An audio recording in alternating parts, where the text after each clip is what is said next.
So yeah, I'm live streaming right now. Was just on with B Tech and Latrell, and shout out to both those dudes, real cool dudes, and I always have fun just hanging out with them and just just chilling, chatting, whatever. Got to hear Latrell's CES 2024 experience, so that's nice. That's pretty dope. But anyways, I kind of shared it on B Tech's live stream, and I'll say it again. I've used almost every prepaid and MVNO company that there is out there. I've used Mobile X, I've used Google Fi, I've used Metro by T-Mobile, Boost Mobile.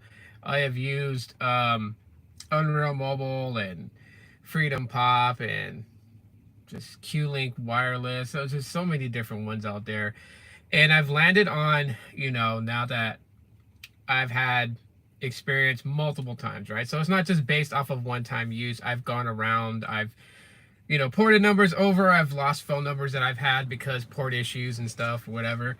And you know, I can say that I've pretty much well-rounded on them, and I was going to be straight honest with a lot of people about some of these carriers that I've used.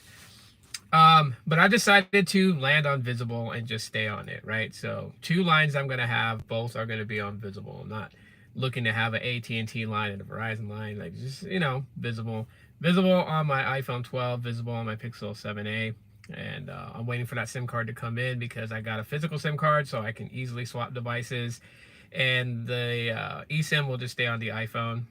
That's just the way that I have it planned.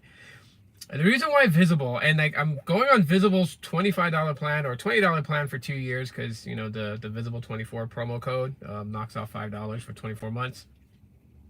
And I'm going that route just for several reasons, right? Like I've said it before, I'm not a major data user at all. But there are times where when I when I go on vacation and stuff like that, I'm going to be using data more than usual because obviously I don't have my home Wi-Fi. And like I was kind of kicking myself in the head because I could have brought my T-Mobile home internet router with me all the way out to Oklahoma and tested it out there, see how things went with that. That would have been pretty cool. But nonetheless, I didn't. And I have stated in previous videos that with Visible's base plan out there, and where I was at, it didn't do the best. Where I live at, it does pretty much fine. And Visible is throwing out some promos. They're doing some stuff to attract customers. I think one of the biggest things here, is the network that they're on, Verizon. Even being on just LTE seems to do really good stability wise when I'm comparing it to T-Mobile. Like T-Mobile has fast speeds, don't get me wrong. T-Mobile does pretty good, right? Google Fi did great, Boost Infinite, T-Mobile Access did great. A lot of them did great, but sometimes, even having like full bars, 5G, ultra capacity, and would do things, and sometimes it would get a bit glitchy at times or whatever. Like, Visible, where I've been, where I'm going next month, because next month I'm taking a small time, just a weekend, nothing long, nothing major, but just a small time to Vegas, and just spend some more time with my kids and everything like that. And I want to use something that's going to be reliable out there, something that I can turn on a hotspot and have unlimited hotspot, right? You look at a lot of these prepaid companies, and they have very limited hotspot amounts, right? If you're on Boost Infinite postpaid and you add on the hotspot feature, it only allows you to use 30 gigs, right? Boost Mobile has like different allotted amount of hotspot that you can use on your device. Same with Metro and other ones. Visible is the only one that, I turn on a hotspot, connect my Pixelbook Go, connect tablet, or even an additional device if I wanted to, and I don't have to worry about data limitations, right? Now, if I was on Visible Plus, yeah, there's slightly a limitation you got to worry about. You only get 50 gigs of ultra wideband access, and then you're slowed. But I think it's also pretty cool too on the Visible Plus plan because from chatting with the rep, you're on, you get ultra wideband access where it's available. And if you do burn 50 gigs, you are slowed down, but you're not slowed down to 128 kilobits a second, or you're not slowed down to, some slower speeds like that. Apparently to them, you're slowed down to the way that the similar speeds on the visible base plan, which does not have ultra wideband access. Apparently it doesn't. Some people are picking it up. I seen posts on Reddit where people are like, I'm on the visible 25 base and I'm connected to ultra wideband, and they're showing speed tests or whatever, and they're accessing it. Um, hey, could be a glitch in the matrix. Me personally, really don't care. The speeds in my city where I live at right now have been pretty decent. Where I went out to visit my dad, they weren't so great in his town, but in the town that I stayed at, where our hotel was booked at and everything, it did fine there. So, not worried about it at all whatsoever.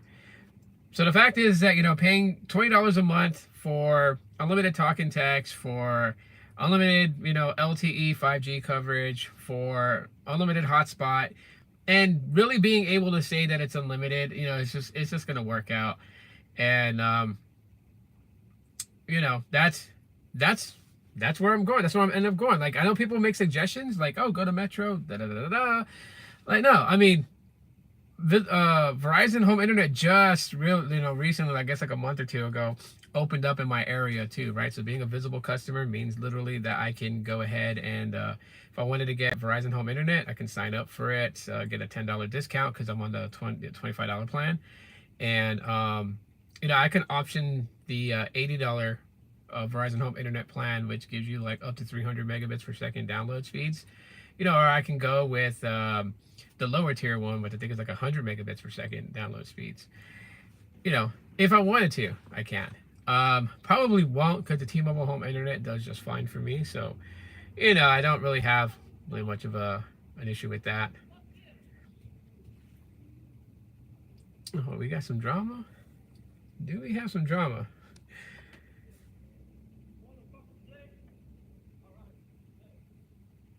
What the hell?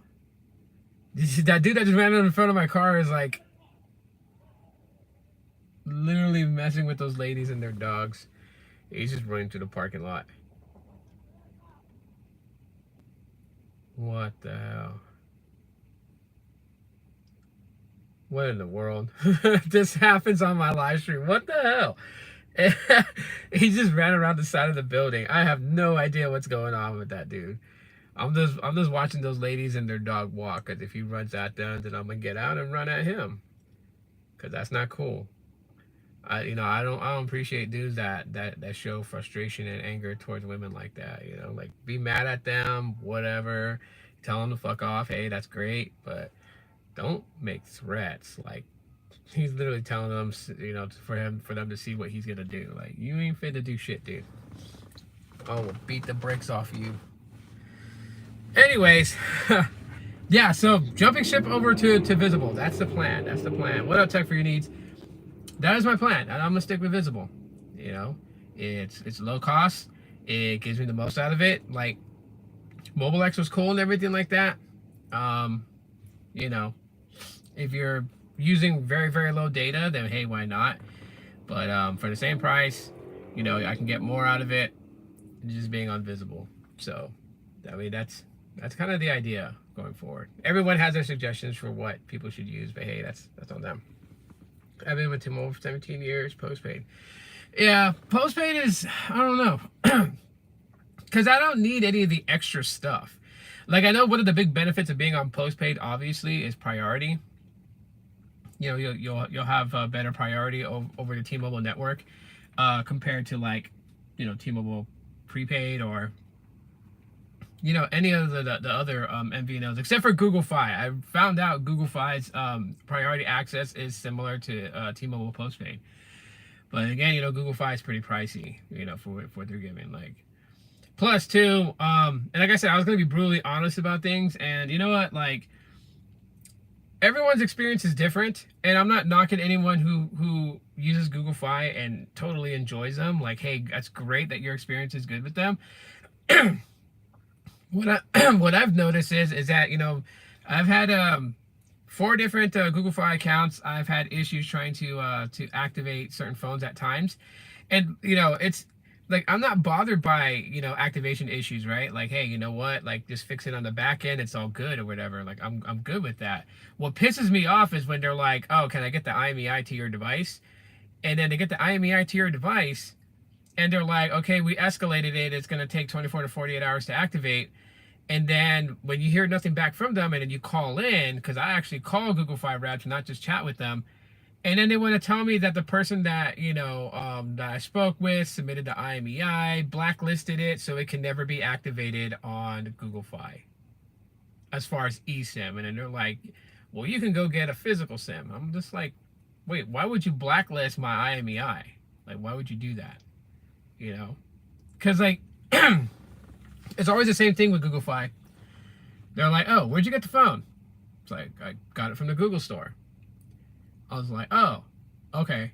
Because, you would have to go to them and find out why it could be locked.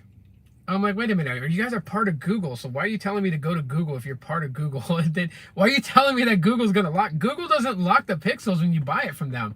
They don't even lock the Google Pixels if you get it from Google Fi. So what the hell? So I'm just like, what do you mean go back and talk to them? So long story short, they have blacklisted my Pixel 6. They have blacklisted my Pixel 7. They have blacklisted my Pixel 6a. They have blacklisted my Pixel 5a.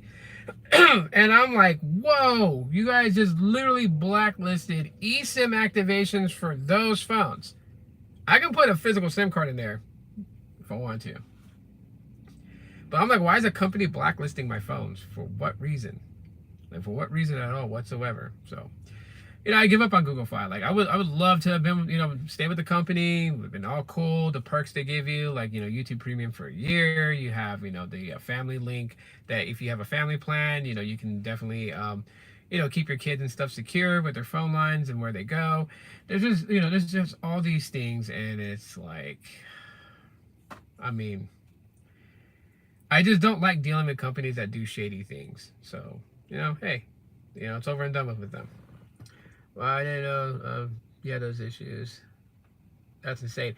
Yeah, I mean, you know what? But, I mean, those are my issues, right? Like, even though I had those issues with Google Fi, I would never, like, tell anyone not to go to them. I'm not that type of person that, like, tries to hang onto, my personal feelings and try to adapt that to everybody else's choices. Like, me personally, I'm not ever stepping back with Google Fi. Like, they totally fucked any chances of me being a customer, and it doesn't really bother them because they got thousands and thousands of customers. You know what I mean? My little shitty $71 a month ain't shit to them. They don't really care. Same thing like with Boost Infinite. Like, people get mad at Boost Infinite and they're like, oh yeah, they're losing customers, but they're also gaining customers every day as much as they're losing customers. And losing your $25 is nothing to them when they got like thousands. Basically paying $25 or more. Most people are going for the iPhone, the iPhone Infinite Access plan. Others are going for the new Galaxy Infinite Access plan. So I mean, they're getting their money. I'm gonna go back with them either. It's just it's a headache and stress. So when I looked at everything that I've used, saw the positives and the negatives in it, the only one that had positives and very little negatives was Visible. And I know if I was to chat with Peter Adderton on Twitter or X, whatever the fuck it's called now, if I was to chat with him on there, he would talk about, oh yeah, you're spending money and you're wasting your money. But to each his own. I mean, like, he has his business, Mobile X, and he's definitely hitting a demographic that he wants to help people save money. But also, obviously, people have to remember, this guy owns a business. He's also about making money. You know what I mean?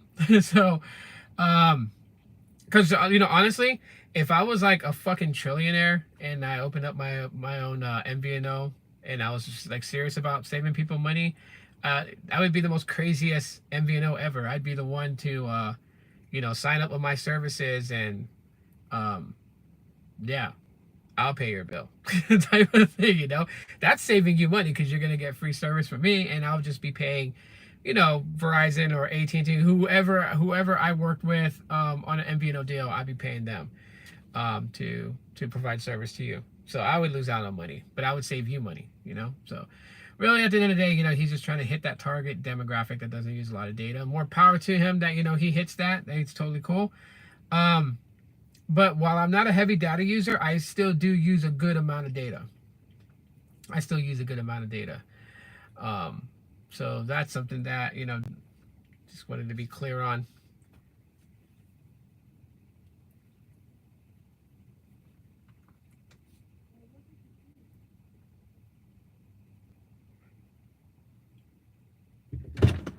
Hi. Hi. I got out on time. Do you remember your food? Huh? Do you remember your food? Yeah, I got it all. It's like I'm gonna go back upstairs. I got my foodie. Alright, let's get out of here. Let's get out of here. Safe is good. You like Mobile X, the concept about paying for what you use? Yeah, Mobile X is good on that if you want to save money. The air blower's clicking. Click, click, click, click, click, click. Hi. Hi. How's work? It was okay. I count my tens. So I was like, I got an extra 10 that I'm missing. Oh, I accidentally stacked it with one of the other hundreds that I had. was it safe Tens. balance? Yeah. Even Stevens. Go ahead, truck.